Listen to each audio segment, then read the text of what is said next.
যদি এই ছাত্ররা যদি তাকে পদত্যাগ করতে বাধ্য না করাতো, তাহলে তো বিএনপি ওই যে শেখ হাসিনা বলছিল না 2041 সাল, 41 সালের আগে বিএনপি মানে এই শেখ হাসিনাকে সরানো তো দূরের কথা, আমরা দেখতে একটা ময়লা ট্রাকও তত্ত্বাবধায়ক অর্থ কি?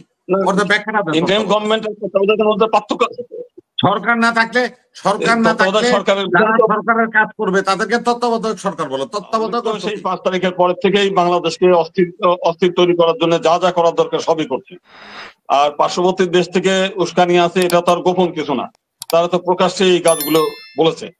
এবং ওখান থেকে অর্থ লেনদেন হলে সে অর্থের প্রবাহ যখন বাংলাদেশে আসে তখন তো অস্থিরতা আরো বাড়ে, এটা স্বাভাবিক সব দিক দিয়ে। এবং শুধু এখন না, নির্বাচন ঘনিয়ে আসলে এটা আরো বাড়বে, এ ব্যাপারে সন্দেহ নেই।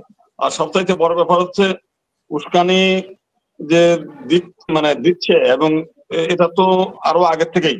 এবং আমরা দেখছি যে বাংলাদেশের যে সমস্ত নেতারা সব দলই, এমনকি আমরা দেখছি যে এই যে এরশাদ সাহেবের ভাই কি নাম, উনি এখন জাতীয় পার্টির চেয়ারম্যান, উনিও গিয়ে ইন্ডিয়ায় ওইখানে দেখা করে আসে বলছে যে বলা যাবে না কি হয়েছে। তার মানে প্রত্যেকে নিজের উপর নির্ভর না করে, দেশের জনগণের উপর নির্ভর না করে, এদের প্রত্যেকের স্বভাব হচ্ছে অন্যের উপর নির্ভর করে ক্ষমতায় থাকা। তো সেটা তো তাদের দোষের চাইতে দোষ তো আমাদের নেতাদের। এরা কেন নিজের জনগণের উপর নির্ভর করতে পারে না, কেন নিজের মেরুদণ্ড সোজা করে নিজের জনগণের কাছে দায়বদ্ধ থাকে না, অন্যের সহায়তা কেন ক্ষমতায় থাকতে হবে? যেটা শেখ হাসিনা করেছে সেটা তো আমরা দেখলাম ওই এরশাদ সাহেবও করেছে, বিএনপির অনেক নেতারাও আমরা দৌড় দেখছি সেই সময়, ভারতের বিভিন্ন জায়গায় দৌড়াদৌড়ি করা দেখছি সেই সময়, অনেকেই গেছে বহুবার।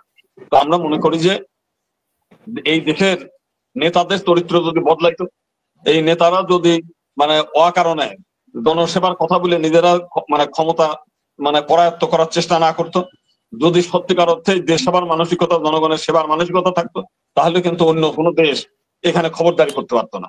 এখনকার অন্তর্বর্তীকালীন সরকার, এরা তো আর তাদের কথা শোনে না। ওই দেশ চলছে না, দেশ তো ঠিকই চলে, কিন্তু আমাদের তো নেতাদের অতিরিক্ত লোভ, তারা ক্ষমতায় থাকতে চায়, যেন তেন প্রকারের ক্ষমতায় আসতে চায়। আজকে যদি শেখ হাসিনা যদি এই ছাত্ররা যদি তাকে পদত্যাগ করতে বাধ্য না করাতো, তাহলে তো বিএনপি ওই যে শেখ হাসিনা বলছিল না 2041 সাল, 41 সালের আগে বিএনপি এই শেখ হাসিনাকে সরানো তো দূরের কথা, আমরা দেখতে একটা ময়লা ট্রাকও সরাইতে পারেনি। ময়লা ট্রাক নিয়েও বহুবার বিএনপি সেক্রেটারিদের মামলা টামলা দিয়ে হয়রানি করতে, তারা কি করতে পারে নাই। তো বিএনপি এটা পারতো না। বিএনপি এতদিন যদি ভাগ্য ভালো, এই ছেলেরা হচ্ছে নিজেরা রিস্ক নিয়ে শেখ হাসিনা সরাইছে। এখন তারেক রহমানের মামলাগুলো সেই লন্ডনে থাকতে এই মামলাগুলো শেষ হয়ে যাচ্ছে। আমাদের খালেদা জিয়ার মামলাগুলো তার হাজিরা ছাড়াই মামলাগুলো নিষ্পত্তি হয়ে যাচ্ছে। তারা তো সৌভাগ্যবান যে আজকে এই ছেলেদের কারণে তারা এখন সমস্ত মামলা মোকদ্দমার থেকে মুক্তি পাচ্ছে, রাস্তায় স্বাধীনভাবে কথাবার্তা বলতে পারছে, বিভিন্ন জায়গার দখলদারিত্ব আপনার এই বার কাউন্সিলে তারা দখল নিচ্ছে, ডেপুটি অ্যাটর্নি জেনারেল গুলো নিয়ন্ত্রণ নিচ্ছে। এই যে হিন্দু তাদের সঙ্গে যে কয়টা আছে, তারা হিন্দু কল্যাণ ট্রাস্ট, মন্দির দখল থেকে আরম্ভ করে সবই তো করতে পারছে। সরকার চালাচ্ছে ওই ঘুরি আকাশে তো বিএনপি দখল করতে পারছে। তো বিএনপির আমার মতে এই সংস্কারটা হওয়া পর্যন্ত একটু ধীরে করে সরকারকে চাপ না দিয়ে, এই 2041 সালের আগে বিএনপি কোনোদিন এই শেখ হাসিনা সরাইতে পারতো না। অতএব আর কয়েকদিন ধৈর্য ধরে যে সমস্ত সংস্কার জনগণ চায় সেই সংস্কার গুলো করে, দরকার হলে একটা গণপরিষদ করে, সংবিধান সংশোধন করে, অন্তর্বর্তীকালীন সরকার হাইকোর্ট থেকে তত্ত্বাবধায়ক সরকারের রায় এসে যাবে খুব তাড়াতাড়ি। এই সরকারের সংস্কার করার ক্ষমতা আছে কিনা সেটাই তো প্রশ্ন, যে সরকার 11 মাস হয়ে গেছে, এই সরকারকে আরো কয়েক মাস দেওয়া হলে সেই সরকারের যে তত্ত্বাবধায়ক সরকার, আবার তত্ত্বাবধায়ক সরকার বানিয়ে যাবেন, এটাই তো তত্ত্বাবধায়ক সরকার। এই সরকার কি ইন্টারিম গভর্নমেন্ট? তত্ত্বাবধায়ক সরকার হাইকোর্টের থেকে রায় হবে, তত্ত্বাবধায়ক সরকার। আরে ভাই, এটাই তো ইন্টারিম গভর্নমেন্ট, এটাই তো তত্ত্বাবধায়ক অর্থ কি? ব্যাখ্যাটা ইন্টারিম গভর্নমেন্টের তত্ত্বাবধায়কের মধ্যে পার্থক্য আছে। সরকার না থাকলে সরকারের কাজ করবে তাদেরকে তত্ত্বাবধায়ক সরকার বলে। তত্ত্বাবধায়ক অর্থ কি? এটার ব্যাখ্যাটা দেন, আপনারা একটা আইনজীবী মানুষ। তত্ত্বাবধায়ক আর অন্তর্বর্তীকালীন সরকার হচ্ছে যে যতদিন সরকার না হবে ততদিন পর্যন্ত, আর তত্ত্বাবধায়ক হচ্ছে তার দায়িত্ব অর্পণ করা হয় আনুষ্ঠানিকভাবে একটা আইনের বলে। এই অন্তর্বর্তীকালীন তো কোনো কি আইন আইনের নেই, বলে?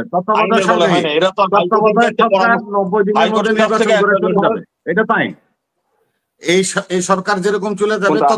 তত্ত্বাবধান যে করে, আমি ভাই ব্যাখ্যাটা চাইছি হলো ব্যাকরণিক, আপনার আইনের ব্যাখ্যা দিয়েন না। তত্ত্বাবধায়ক অর্থ কি?